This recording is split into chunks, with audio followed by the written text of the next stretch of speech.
Welcome back to the Finding Fulfillment and Joy in Midlife Summit. Today I have the great honor of introducing you to Dr. Maria Sirois, who is a master teacher, facilitator, and author. She's devoted to the science of well-being and the art of crafting a life and a work that embodies health, passion, and success. She offers a course with Dr. Tal Ben-Shahar, also at Kripalu, in positive psychology, and has written two wonderful books, A Short Course in Happiness After Loss and Every Day Counts. And she is a leader in the field of positive psychology, and it is such a privilege to have you here. And I also want to tell you that if you have the opportunity or do create the opportunity to listen to Maria's TEDx talk, which is just a beautiful example of her poetry and creativity as a psychologist and a leader in the field of mind, body, and positive psychology. So welcome, Maria. It's such a gift to have you here. Oh my God, Randy, what a beautiful introduction. Thank you. It's wonderful to be here. It's wonderful to be here in midlife, here in this moment with you. Yes, we're sharing the space. That's right. Together. That's right.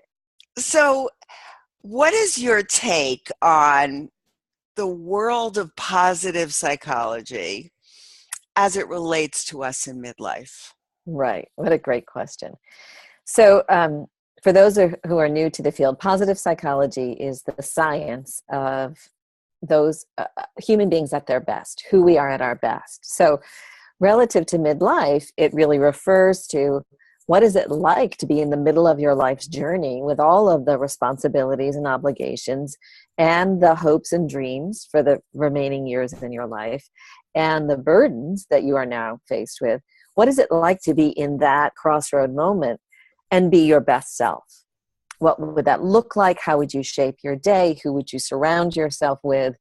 And how would you move toward those dreams, that the perhaps the legacy that you want to create before we're in that final chapter? So it's really about first recognizing that you're in this moment and then asking yourself, who am I at my best?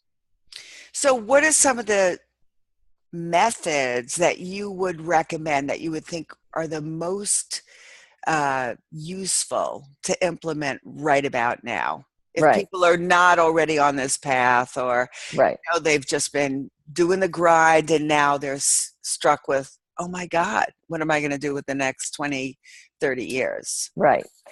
So first, I think a perspective is most helpful. We know that the happiest of us and the most resilient, those able to ride the ups and downs of life with increasing health and wisdom. So the happiest and the most resilient face reality as it is. We acknowledge what's difficult, stressful, swampy, messy, mucky, etc. And we move toward shaping each day toward the good. So that we need to build in the perspective of the and. Yes, life is challenging and it's incredibly rich. I'm not as young as I used to be, and I have capacity, right? I mean, one of the beautiful capacities of this stage in life is wisdom. Right. We've been around the wheel long enough to have figured some things out. Right? And that you don't get when you're 20. You don't get when you're 20.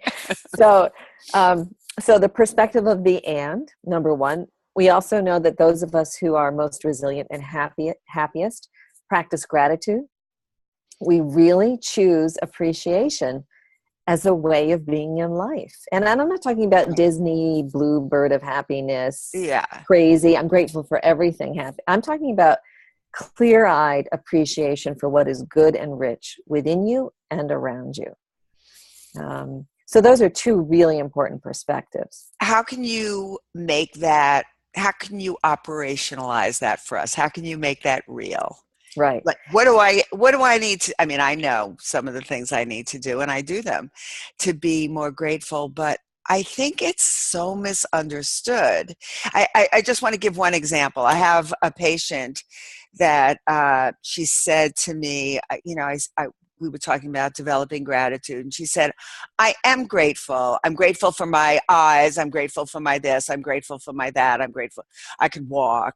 And I just felt like, whoa, what a disconnect. That's such a lack of Right. gratitude. So what is Right. authentic You know, gratitude?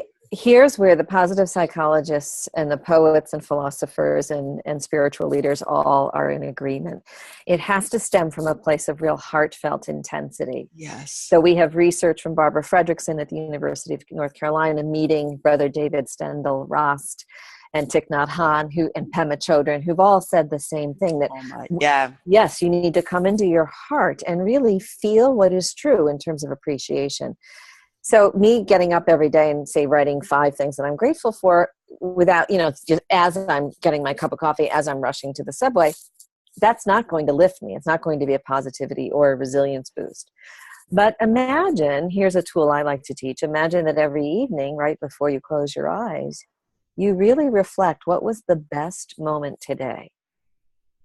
And savor that. Stay there for a few moments before you go to sleep. Really be in your heart and in the Yeah. memory of that moment. And what we find, and here's why gratitude elevates resilience, we find that no matter how dark the day, no matter how stressful the moment, every day has a best moment. Every day has a best moment. Sometimes it literally is as simple as, I got up this morning, or I had a cup of coffee that I enjoyed. Other days it's more profound, and some days it's just miraculous. But every day, no matter how stressful, has a best moment. So that can inculcate a sense of appreciation, and eventually, if you're practicing that, and here's a suggestion, every night for 30 nights in a row, you not only learn that every day has a richness to it, you actually begin to see yourself as a grateful person, which changes your self-esteem, your level of optimism, your psychology, and the world starts to look like a slightly better world. So what you're saying, if I'm hearing it correctly, is that this little practice of gratitude, of selecting something from the day, savoring it, and really taking it in, starts to generalize Exactly. to the bigger picture, where you really become deep in your heart a more grateful being. Your heart actually expands and softens. And what we now understand is that positive states, such as the state of gratitude or the state of happiness or joy or contentment or curiosity, these create a broaden and build effect. So not only do I start to feel a more appreciative, hope grows. And in the presence of hope, I have more energy, more vitality. With more energy, more vitality, I'm a little more innovative. I'm a little more creative. I take a little more risks in life. So I stop living life. See, the danger in midlife, and what I see in my clients and my students, is that those of us in midlife, we feel often that life is it's the same. I've been doing the same thing. I'm still feeding those children. I'm still I'm talking to the same people. And we feel stuck. We feel rigidified. Yes. Elevating positivity and building resilience through positive practices creates this opening where, okay, that's what I did for 40 years or 38 or 52. And this is what I'm moving toward now. And it just, you can feel it in your body. Like life starts to feel like it has opportunity again. And that you have to. I think there are certain callings that you can no longer ignore. They used to, be voices in the background, but then they become, for some of us anyway, so loud and clear that you can no longer say, well, I'm going to wait to do that. There's no more waiting. Right. We're at that point, Right. at the precipice of, now we have to do these things or it's not going to happen. Right. And here's where time can become our ally. We often think of it as an enemy, but it actually can become the ally, because once you realize, I was just saying to someone the other day, if I live to be as old as my grandmother, who was 92, the last 4 years are not so great. So let's say 88, I can actually count how many New Years I have left. It's not a huge number. Am I going to, be miserable and whiny and lay on my couch on New Year's Eve? No, because I don't have that No many way. people. I You have don't. to boogie every So, single one you can. so then the question becomes, what do I want to create? Right.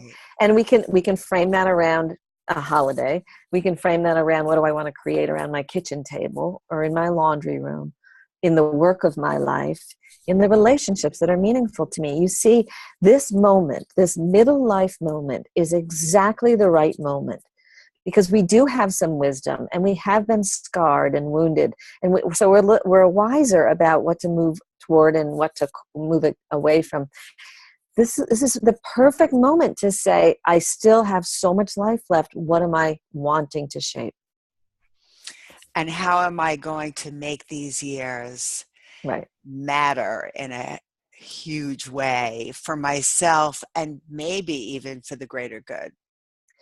I love that term matter, because it points to one of the great developmental challenges of midlife, which is, um, Erickson wrote about this, and Jung wrote about this, and the spiritual teachers all speak about this as well, that at some point we must turn our attention away from us as an individual toward us as part of the collective whole, and Right. create a sense of significance in our lives. It doesn't mean we have to repair every corner of the world, but how do we bring meaning and significance in our lives? I You know, love that. Yeah. yeah, and that is a gorgeous question to live into in midlife. So, can you speak more of that? Like, how do we find our significance? I think Hmm. everybody has their own personal struggle with that. We all want to contribute and make a difference, but for some Right, people that have been stuck in a certain life, in a certain way of doing this, how do you cut loose and say, right. I'm going after the significance? Well, one thing we need to let go of is the myth that significance or meaning has to be huge, that we all have to be Mother Teresa or Gandhi or the founder of a nonprofit organization, right? No, Right. significance. So we have to let go of that. And we have to open up to this. I love this question, or this intention. Track what you love. If you track what you love, even if it's collecting seashells or beading jewelry or poetry, or I love meeting strangers at Starbucks and striking new conversations. If you track what you love and dive there, that's where meaning lives. That's where passion can be ignited again, no matter how old you are. And that's when life starts to feel significant. So track the trail of what you love. So I echo that in a slightly different way, which is to make sure that not a day goes by when you're not doing something, when you can't skip any days for Right, doing something meaningful to you.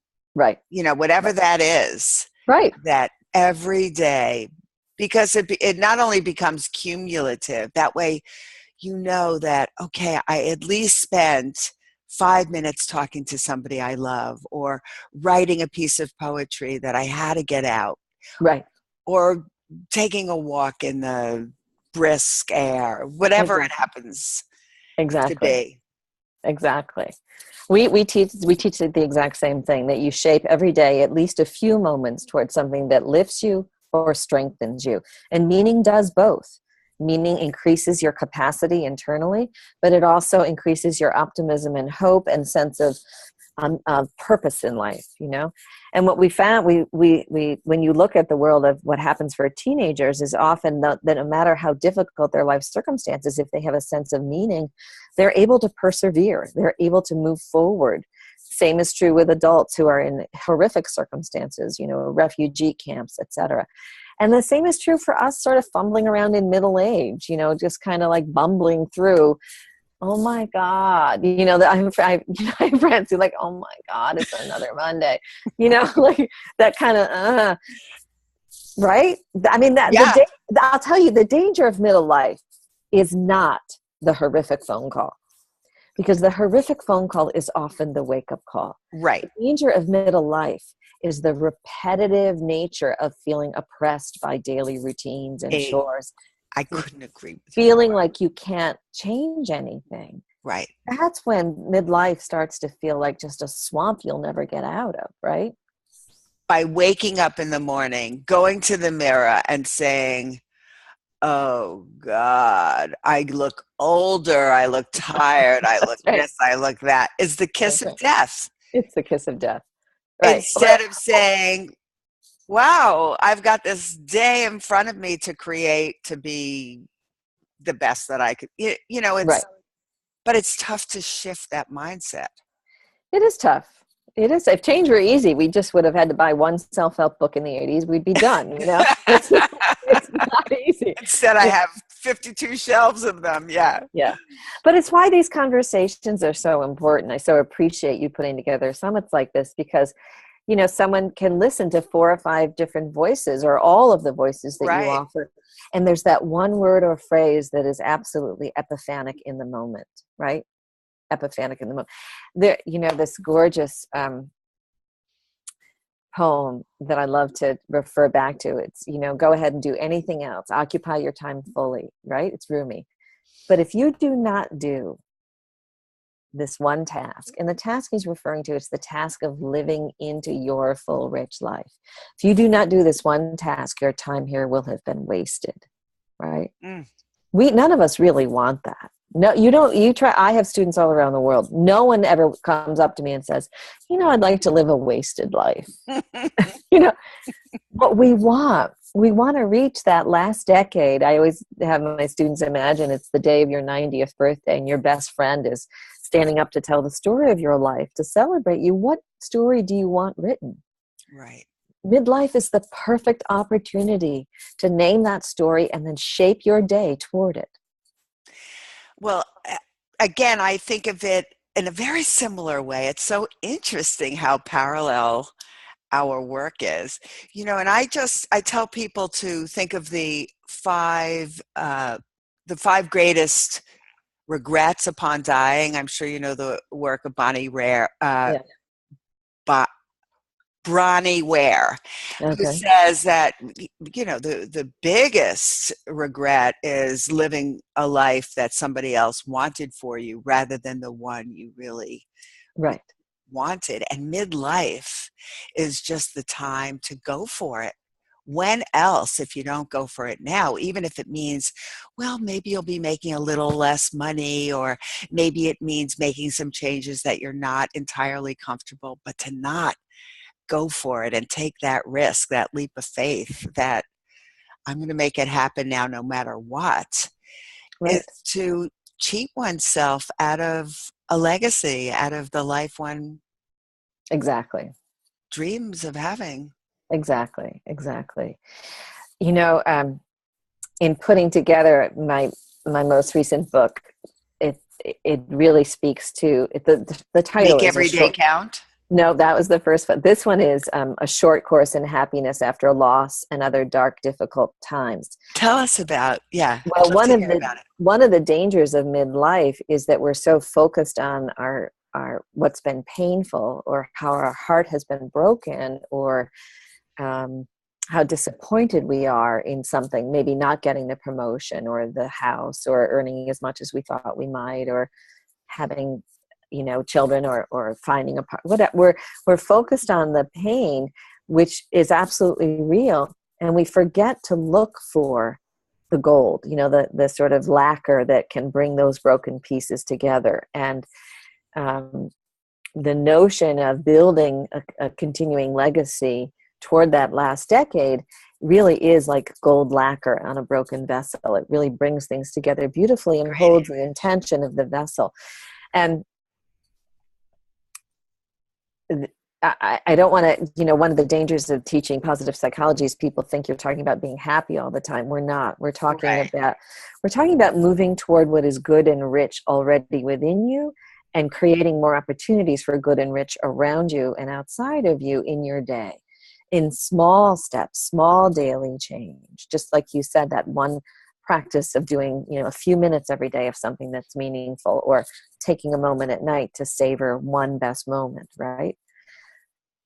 Otherwise, we feel sort of as if life has got a hold of us and is just, puppeteering us around, instead of stepping into our life as if our days matter. That's the other perspective of middle life, is Right. to actually understand that your life, your days, your being matters, and step toward that. every day. Every day. Every day, because honey, you know, there is no guarantee. There's There's not a just, right. there is no, Ever. ever. Ever.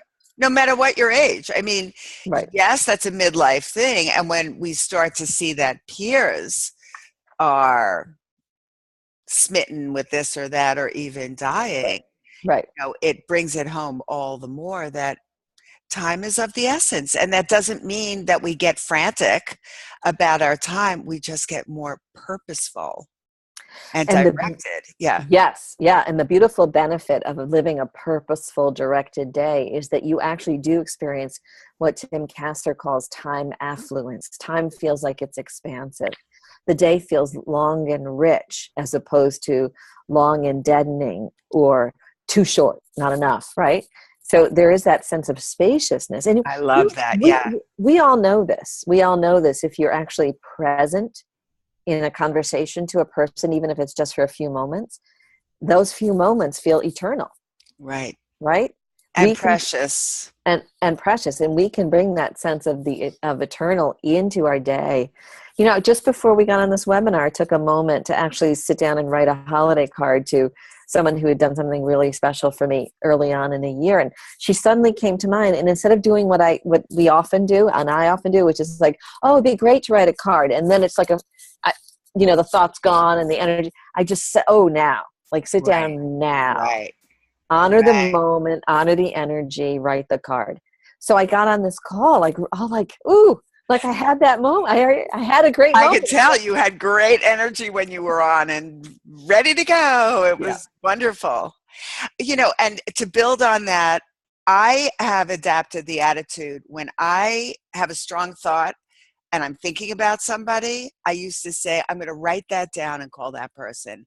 Yes. And now I call the person. You just If I call could it. Yeah. possibly do it, I call the person Right. because that's when the energy is happening, and Yes. it'll change and I'll get busy and life happens. And to start moving in the direction that we're called in Yes. is, I think, what really brings us to the present moment and really makes each moment to moment experience that much richer. Annie Dillard, who's a Pulitzer Prize winning novelist, she wrote Pilgrim at Tinker Creek and so on, wrote a small book called The Writing Life. And in it, she has advice to novice writers. And she says novice writers will make the mistake of they'll wake up in the morning and they'll go, oh my God, that's the great line, or that's my character, or here's where the plot is going to twist. And then they'll sit down to write and they'll say, you know what, I'll write that later. First, I'm going to get the boring stuff out of the way. Gone. And by the time they try to get to that epiphany, it's gone. So she has this great quote, spend it all, shoot it, play it, lose it, every moment, every time, And so you're talking about spend it. The minute the energy comes, spend it. The minute the intuition comes, go there. The minute you remember, oh my God, I'm the woman who loves glitter makeup. I am going to get glitter makeup. Track that, go there, right? Yeah. Yeah. It's so true. And to put it off and to put it off and to put it off, that was okay way back when. That is no longer. It's like we have to train our brains to, when that thought hits us, when it lands, we need to take action. Right. And here's another positive psychology tool practice that's connected to exactly what you just said. One of the major agonies of midlife are the difficult relationships. We all have relationships that are wonderful. That's usually like a small A subgroup. girlfriend, yeah. And we have relationships that are absolutely toxic, but most relationships are in the middle. Right. And many of us wrestle with, do I stay in this relationship? Do I stay connected to my family? Do I bother talking to my sister-in-law? And you get that look on your like, right?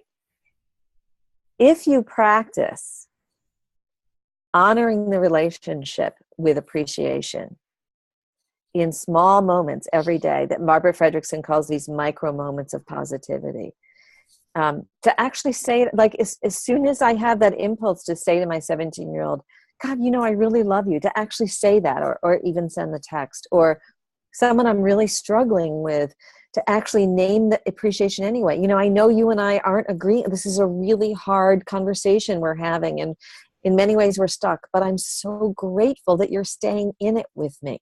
So to bring appreciation to even conflict, particularly in the realm of relationship, again, brings that sense of meaning, creates an opening toward optimism, and creates a sense of self-efficacy.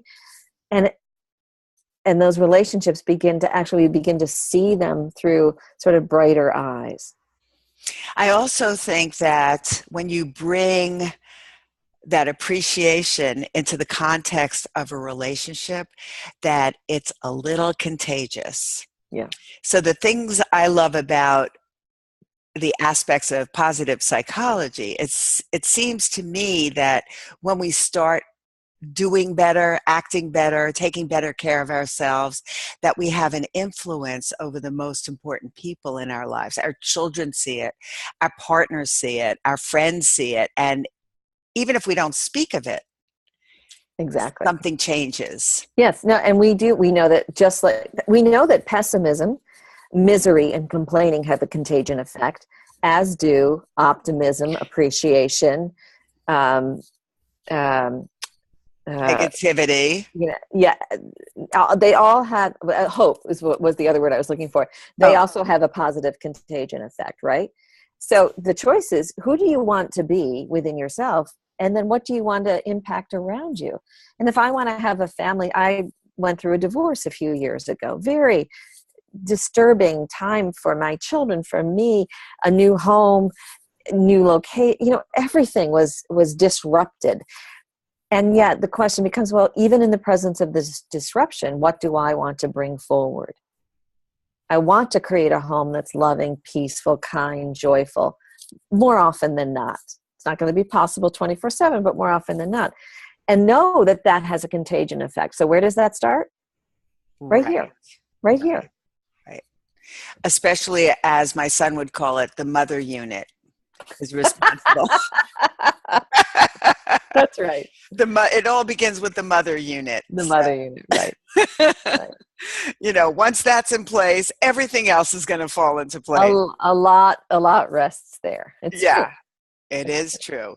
I just want, this is going off track a little bit, but I talk a lot about meditation. I'm sure you do as well. But one of the things that you said earlier about time expansion, I also found that with meditation, I know there's some study on it, although I don't know who conducted it, that the idea of meditating every day also gives that experience, that inner feeling of time expanding.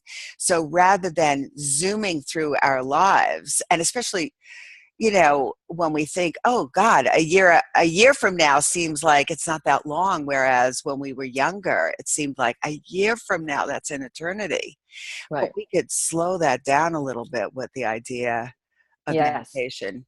Yes, absolutely. And, there are so many researched benefits of meditation or mindfulness practice, increasing less depression, less anxiety, increasing psychological health, self-esteem, even some memory improvement, IQ improvement in some people, the list goes on and on. But one of the great benefits, which I wanted to make sure we talked about today, is that if you practiced even just a few moments of mindfulness every day, you also become quieter and calmer enough inside to be able to understand what's true for you. You can really begin to answer authentic questions like, what do I need? What do I long for? What do I want? What is healthy for me? Who do I want to become? Who do I want to surround myself with? All those questions that often get muddled up by other people's opinions about who we should be. Or that get muddled up. I mean, that's such an important point, because they also get muddled up by all the old voices that still can have their way in our brain unless we somehow manage to tame them. Yes. So that right. We're clearing some of that stuff away and making the space for, what do I want? What do I need? Who am I anyway? And that's such a great midlife place to be. And those answers don't come right away, and they don't come without sort of being invited. And meditation is a beautiful invitation to get quiet enough. Again, even the research shows, even just a few moments a day, Right. 10 minutes a day, to sit in peaceful, moving toward peace, those answers begin to emerge over time. You know, I'm Right. thinking right now of a young woman I knew who was diagnosed with breast cancer in her 30s, and then it went into remission, and then had a great number of years, and then it came back again in her later 40s. Well, who she is at 48 is different than who she was at 32. And she really wanted to take advantage, I love how she framed this, of the opportunity of recrafting her life given this second diagnosis. But she didn't know what that could be or who that could be until she got quiet. So she took an entire year. She traveled the entire year within herself of mindfulness practice until she chose, this is what I'm going to move toward. I love that for different reasons, but I love the idea of traveling inside, because you could travel the world and come out kind of changed in some ways, but there's something about, Carl Jung said this, that there's no journey, I'm not quoting him exactly, there's no journey that kind of beats the one of going inside. He said when he closes his eyes, that's when the most fascinating material surfaces, and where the most fascinating journey of his life appears. And, you know, that she took a year off to go Yes. inside and say, wait a second, I need to know who I am profoundly. Right. Right. What an Yeah. extraordinary What opportunity for her. what a gift to herself. Yeah. What a gift to herself. I think in midlife, one of the pressures we feel is time ticking away. Again, that sense of time, pressure. And when we get quiet, we slow down enough that other choices become clear, right? Other ways of being become clear. Yeah. And the time urgency quiets, because you see, that's the future. What you have right now is this precious moment, and hear us connecting, and precious moment after precious moment, rather than thinking about, oh my God, my son's coming home for dinner and I don't even know what I'm making yet. Right. I hate that question. Yeah. Plus, I don't know about you, but when I make decisions, out of that sense of time pressure and fear, I do not make good choices. No. Like, I just do not make good choices. So, and so you know what? And I don't want to make I'm going to make mistakes. We're all you human. Think? Yeah. There's no perfect here.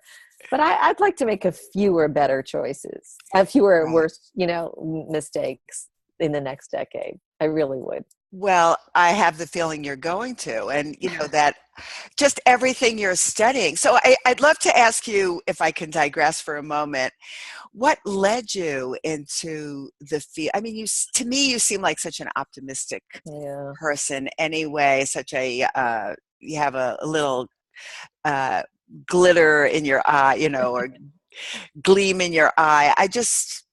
What led you to positive psychology and this course with Tal Ben-Shahar at Kripalu and all of that? Yeah. Well, ironically, my deepest passion was ignited during a year when I worked at Dana-Farber in Boston, which is an oncology hospital. My fourth year of graduate school, I was getting my doctorate. I had an internship in the pediatric oncology unit. So I was working with children who were dying. And I was assigned to the bone marrow floor. So the percentage of patients I had who were dying was much greater than many of my colleagues. And it was the year from hell, but also a year of tremendous meaning. And what happened is I saw families and children who had to let go of their child, who were, and I use this word deliberately, brilliantly resilient. And the family, in the presence of the loss of their beloved son or daughter, they were rising. They were becoming open-hearted, open-minded. They were generous toward each other, and it was astonishing. And I left that year, the whole year I walked around in this sort of trance with this question in my mind: what do they know that we all could learn?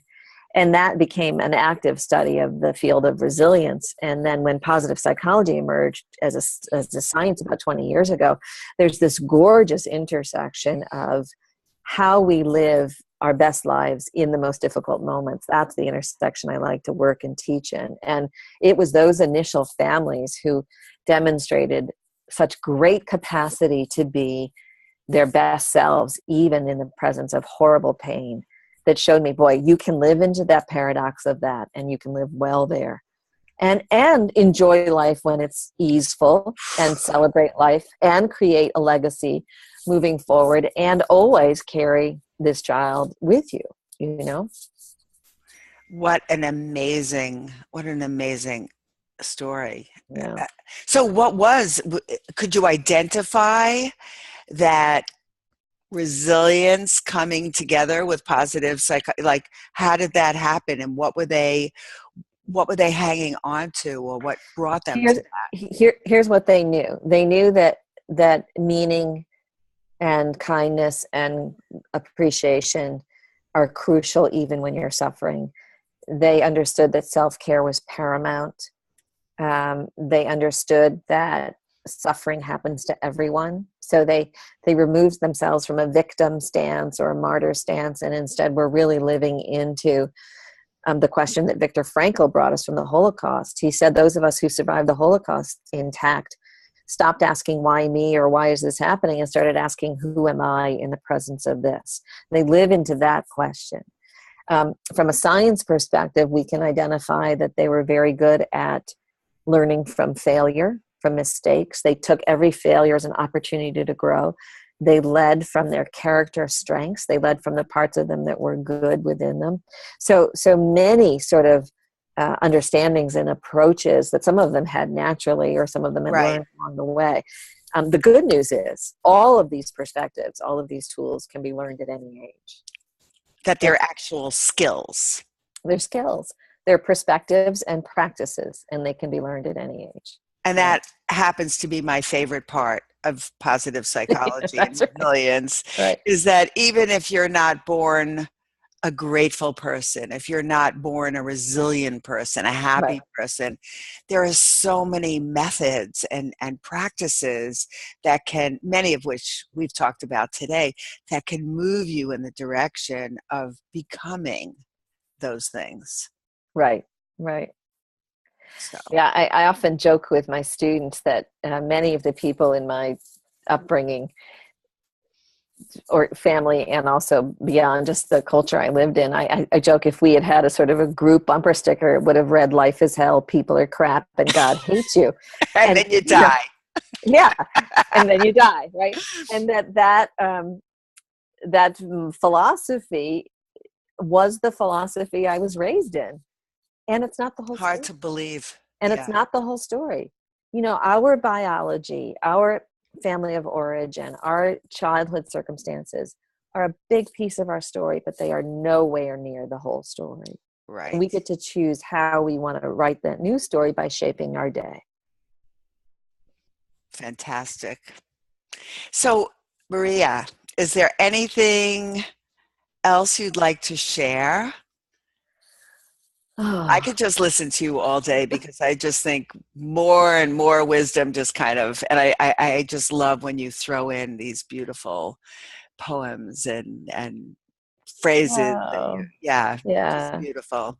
Thank you. Years ago, Randy, I went through one of those times from hell, right, where everything falls apart.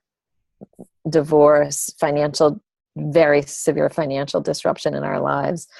My kids were suffering from anxiety, and my younger brother was diagnosed with cancer and died 10 weeks later. He was only 48. I mean, just everything fell apart. So sorry. Yeah. And in the back of my heart always was this saying that came from, I to this day, I don't remember who said it, but the phrase was this: "It's always the morning of the world." And here's the notion I'd like to leave everyone with. Even in the most difficult, stressful times in the middle of our lives, within us, we can feel that sense of the morning of the world. In other words, the sense of the sun showing up again with its fealty, right? Every day it's loyal. Every day it shows up again.